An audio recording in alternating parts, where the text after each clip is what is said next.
Nifty 50 நான் எதிர்பார்த்தது நல்ல ஒரு அப் ட்ரெண்ட் எதிர்பார்த்தேன், டவுன் ட்ரெண்ட் எதிர்பார்த்தேன். பட் ஒரு ஸ்ட்ராங்கான கன்ஃபர்மேஷனில் இருந்தால் நான் ஒரு ட்ரெண்ட் வந்து எதிர்பார்த்தேன். என்னோட ஃபோக்கஸ் ஃபுல்லாக எங்கே இருந்துச்சு அப்படின்னு பார்த்தீங்கன்னா 23,800 to 850 ஒரு அப் ட்ரெண்டுக்கான கன்ஃபர்மேஷன் கிடச்சுன்னா ஸோ அங்கேருந்து எனக்கு நெக்ஸ்ட் அப் ட்ரெண்ட் போகும் அப்படின்னு தான் வெயிட் பண்ணிட்டு இருந்தது.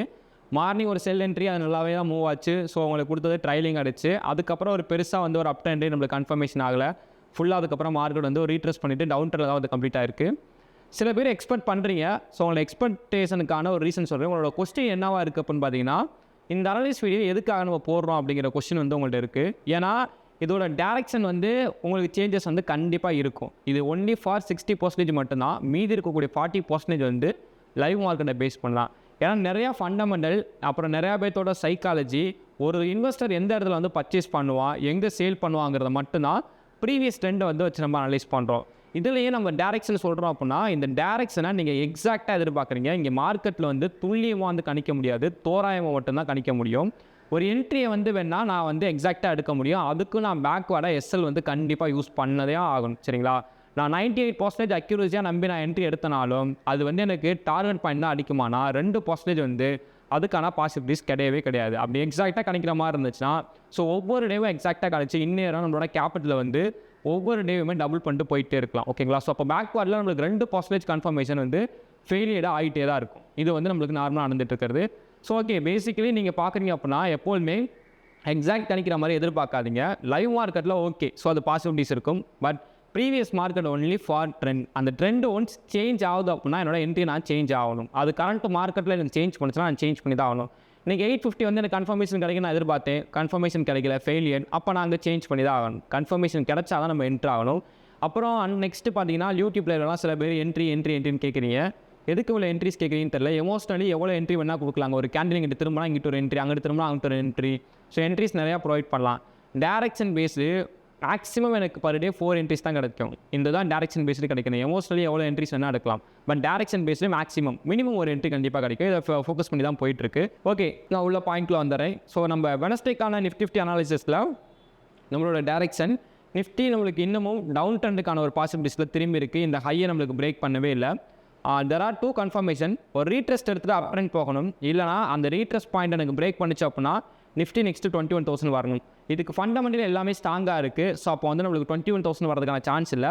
டெக்னிக்கலி நம்ம கன்ஃபர்மேஷன் பண்ணாலும் இந்த வீக்லி கேண்டல் நம்மளுக்கு க்ளோஸ் ஆகணும். ஸோ அதுக்காண்டி தான் நம்ம வெயிட் பண்ணிட்டுருக்கோம். ஸோ எக்ஸாக்டாக நிஃப்டி 50 வெனஸ்டே என்ன கன்ஃபர்மேஷன் கொடுத்துருக்கு, எந்த பக்கம் மூவ் ஆகிறதுக்கான டேரக்ஷன் இருக்குது அப்படின்னா நான் எஸ்டர்டே நல்லா மென்ஷன் பண்ணியிருந்தேன். இந்த லோவை உங்களுக்கு பிரேக் பண்ணுது அப்படின்னா உங்களுக்கு நீங்கள் ஃபோக்கஸ் பண்ண வேண்டியது டவுன் ட்ரெண்டு தான். உங்களுக்கு நெக்ஸ்ட்டு அது கேப் அப்லேயே ஓப்பன் ஆனாலும் இந்த ரேஞ்சுக்கு மேலே போகாத வரைக்கும் நம்மளுக்கு ஃபுல்லாக அது என்ன தான் டவுன் ட்ரெண்ட் தான் சொல்லியிருந்தோம். அதை பேஸ் பண்ணி இடையில ஒரு ட்ராப், அது வந்து ஜஸ்ட் ரீட்ரெஸ்ட் தான். 1 ஹவர்லேயே ஒரு ரீட்ரெஸ்ட் ஸ்ட்ராங்காக இருந்துச்சு.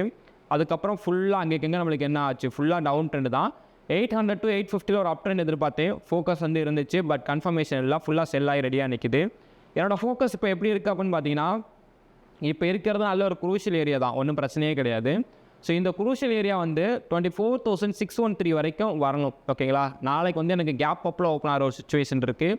மேபி இதுக்கு மேலே எனக்கு நிஃப்டி ஓப்பன் ஆகுது அப்படிங்கிறப்ப இதுக்கு மேலே எனக்கு நிஃப்டி ஓப்பன் ஆகுது அப்படின்னா இந்த ரேஞ்சுக்குள்ளே எனக்கு சப்போர்ட் எடுக்க ட்ரை பண்ணும். ஸோ அப்படி இல்லாமல் எனக்கு இந்த ரேஞ்சில் வந்து சப்போர்ட் எடுக்கணும். ஒன்று டேவோட லோ, இல்லை இந்த ரேஞ்ச் 24,662 இந்த ரேஞ்சுக்குள்ளே எனக்கு சப்போர்ட் எடுக்கணும். ஓகேங்களா? இந்த ரேஞ்சுக்குள்ளே நிஃப்டி சப்போர்ட் எடுத்துச்சுன்னா நான் இங்கேருந்து என்ன பண்ணுவேன், அப் ட்ரெண்டுக்கு வந்து ஃபோக்கஸ் பண்ணுவேன். அப் ட்ரெண்ட் ஃபோக்கஸ் பண்ணுறேன் அப்படிங்கிறப்ப என்னோடய ஃபர்ஸ்ட் லெவல் டார்கெட்டு அது எங்கே இருக்கும் அப்படின்னு பார்த்தீங்கன்னா டேரெக்டாக 25,000 தான். எங்கேருந்து 24,500 இருந்து 25,000 கிட்டத்தட்ட 500 பாயிண்ட்ஸ் தான் என்னோட டேரெக்ஷன் டார்கெட்டே வந்து அங்கே தான் இருக்கும். அதை பிரேக் பண்ணிச்சுன்னா நெக்ஸ்ட்டு 25,250 வரைக்கும் எனக்கு அப் ட்ரெண்டுக்கு போகிறதுக்கான சான்ஸ் இருக்குது. ஓகேங்களா? ஒன்ஸ் இந்த ரேஞ்சுக்கு கீழே அது பிரேக் ஆகுது அப்படின்னா தான் ஆல்ரெடி நம்ம சொல்லிடுறோம்ல இந்த கேப்பை வந்து நம்மளுக்கு ஃபில் பண்ணணும் அப்படின்ட்டு. அப்போ இந்த கேப்பை வந்து ஃபில் பண்ணணும். இது வந்து ப்ரீவியஸ் டேவே கேப்பை வந்து ஃபில் பண்ணுறதுக்கான ஒரு சுச்சுவேஷன் தான். பட் ஃபண்டமெண்டலி மூவ் தான் இது. ஸோ அதனால தான் மார்க்கெட் இப்போ டெக்னிக்கலி அகைன் கரெக்ஷன் எடுக்க வந்துகிட்டு இருக்குது. ஓகேங்களா? இதுதான் 15 மினிட்ஸ் டைம் ஃப்ரேம். இதுக்கு மேலே ஓப்பன் ஆகிட்டு உங்களுக்கு இந்த ரேஞ்சுக்கு மேலே எங்கே ஓப்பன் ஆனாலும் உங்களுக்கு இந்த லெவலில் வந்து சப்போர்ட் எடுத்துச்சு அப்படின்னா நீங்கள் ஃபோக்கஸ் பண்ண வேண்டியது ஃபுல்லாக வந்து டவுன் ட்ரெண்டுக்கு மட்டும்தான். அதாவது இந்த ரேஞ்சில் வந்து சப்போர்ட் எடுக்குது அப்படின்னா இங்கேருந்து இவ்வளோ தூரம் ஃபோக்கஸ் பண்ணிவிட்டு இங்கேருந்து டவுன் ட்ரெண்டுக்கு தான் ஃபுல்லாக ஃபோக்கஸ் பண்ண போகிறீங்க. ஓகேங்களா? ஸோ அப்போ இந்த ரீட்ரெஸ்ட் ஏரியா வரைக்கும் நம்ம வெயிட் பண்ணி தான் ஆகணும். ஸோ இந்த ரீட்ரெஸ்ட் ஏரியாவை தாண்டி நம்மளுக்கு பிரேக் ஆகுது அப்படின்னா தான் நம்ம ஃபோக்கஸ் பண்ண வேண்டியது எங்கே 25,000 வரைக்கும் ஃபோக்கஸ் பண்ணணும். அதுலேயே ஒரு குரூஷியலான பிளேஸ் தான் வந்து 24,000 950 ஓகேவா. ஸோ இந்த லெவல் வரைக்கும் ஒரு அப் ட்ரெண்டுக்கு வந்து ஃபோக்கஸ் பண்ணலாம். இங்கே ஸ்ட்ராங்காக பிரேக் ஆனால் அதுக்கப்புறம் அது இங்கேனா இங்கே ஃபுல்லாக டவுன் ட்ரெண்டு தான். அதுக்கப்புறம் நான் ஆல்ரெடி சொன்ன மாதிரி எனக்கு கேப்பை ஃபீல் பண்ண இந்த ரேஞ்ச் வந்து தான் ஆகணும். அப்போ நான் இங்கே பிரேக் ஆகுது அப்படின்னா என்னோட ஃபுல் ஃபோக்கஸ் எங்கே இருக்குன்னா ஃபுல்லாக டவுன் ட்ரெண்ட் தான். அது இந்த கன்ஃபர்மேஷன் இதில் கிடைக்கக்கூடிய கன்ஃபர்மேஷன் வச்சு டவுன் ட்ரெண்ட் வந்து ஃபோக்கஸ் பண்ணும். ஓகேங்களா. ஸோ எக்ஸாக்டாக யாருமே மார்க்கெட்டை ப்ரெடிக்ட் பண்ணணும்னு நினைக்காதீங்க. ஒரு டேரெக்ஷன் தெரிஞ்சுக்கங்க. இந்த டேரெக்ஷனில் உங்களுக்கு ஒரு கரெக்டான செட்டப்பில் என்ட்ரிஸ் கிடைக்குது அப்படின்னா ஸோ அதை வந்து நீங்கள் ஃபோக்கஸ் பண்ணி உங்களோட ட்ரேடை வந்து எக்ஸிக்யூட் பண்ணுங்கள். ஓகேங்களா. So I am not a SEBI registered base this video full and fully education purpose only. So நாளைக்கு மறக்காம யூடியூப் லைவ் வந்து ஜாயின் பண்ணுங்க. தேங்க்ஸ் ஃபார் வாட்சிங். தேங்க்யூ.